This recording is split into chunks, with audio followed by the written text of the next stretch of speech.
Diphtheria, what exactly is it? And why is it back?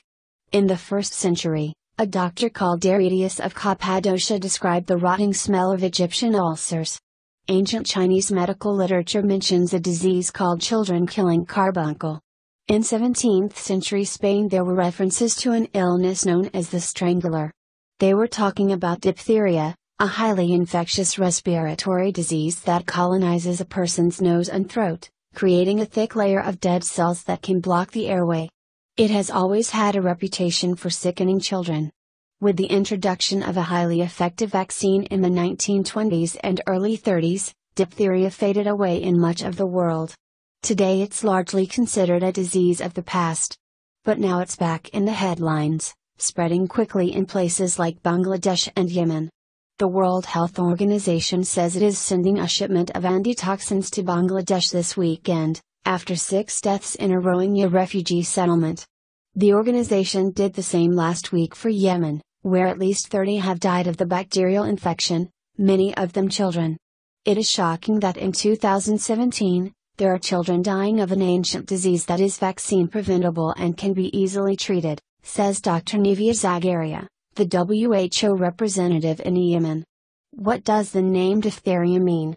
First things first. The disease is named for the bacterium that causes it, Corynebacterium diphtheriae.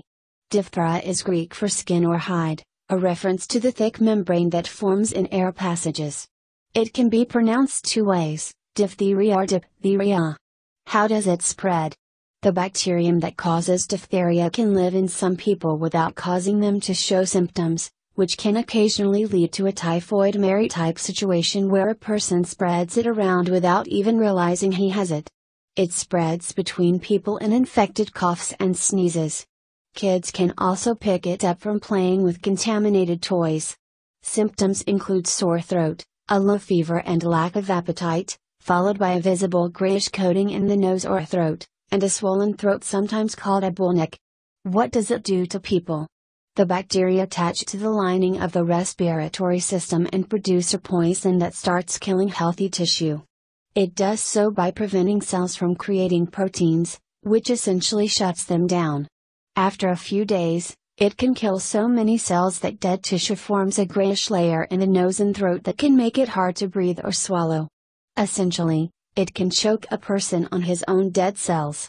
If the poison also gets into the bloodstream, it can damage vital organs like the heart and kidneys. Interestingly, there are actually 2 layers of infection going on here, because it's a virus inside the bacterium that causes it to create the toxin in the first place. Eventually, the illness can cause nerve damage, paralysis and respiratory failure. How do you treat it? A vaccine was invented in 1921 but wasn't used widely until the 1930s. It is a modified form of the toxin that is not poisonous but still teaches the immune system to recognize the toxin in the future. These days, people usually get a 3-in-1 vaccine for tetanus, whooping cough and diphtheria. Vaccines keep people from getting the illness in the first place. Typically, people are supposed to get a 4-dose vaccine administered in the first 18 months of life, then a booster once before age 7 and again at age 11 or 12. Adults are supposed to get boosters once every 10 years, though some research has suggested that a booster every 30 years might be enough. Once a person is sick, he has to take antitoxins and antibiotics to get rid of the infection. Antitoxins keep the poison from further harming the body. A 14-day course of antibiotics kills the bacteria. It takes about 2 days after starting antibiotics before a person is no longer contagious. Without treatment, diphtheria can be a real problem. For example, in 1921, before the vaccine was available, the disease killed more than 15,000 people in the U.S. According to the Centers for Disease Control and Prevention, the U.S. has seen fewer than 5 reported cases in the past 10 years. According to the CDC, even when people receive treatment, as many as 1 in 10 dies, and that ratio can be as high as 1 in 5 for children under the age of 5. For those who don't receive treatment, as many as 1 in 2 dies. Why is it a problem in places like Yemen and Bangladesh? Infections can pop up under the wrong conditions, which include vaccination coverage below about 80%, malnutrition and lots of people living in close contact, and poor access to medical care, all of which are currently present in outbreak areas in Bangladesh and Yemen.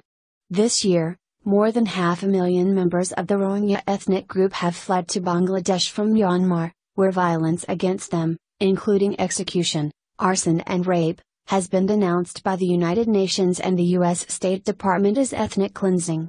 In a border city called Cox's Bazar, refugee camps reportedly house up to 30 people per tent. In Yemen, WHO researchers reported that vaccination rates among children had dropped below 70% after a civil war started in 2015, meaning the population was no longer protected by herd immunity, the concept that if enough people are immune to a disease, any individual who hasn't been vaccinated won't encounter the disease. The vaccination rate remained low in 2016, at 71%. In the past few days, blockades have prevented organizations like Doctors Without Borders from shipping medical supplies. The country has also suffered from a shortage of health professionals since its central bank stopped paying them. Could it make a comeback in other countries as well? Yes. For example, in 1989 the Soviet Union had 839 cases of diphtheria. But when the Soviet Union fell, and with it, vaccination rates, cases of diphtheria shot up. Between 1994 and 1995, about 100,000 people came down with the illness in former Soviet states. By the end of the outbreak, about 5,000 had died. To pick a much smaller example, in 1996 researchers found 11 people with diphtheria in South Dakota, where the infection was thought to have disappeared. In Bangladesh, WHO and partner organizations are now training people to give vaccines against diphtheria and other diseases to all children under the age of 6.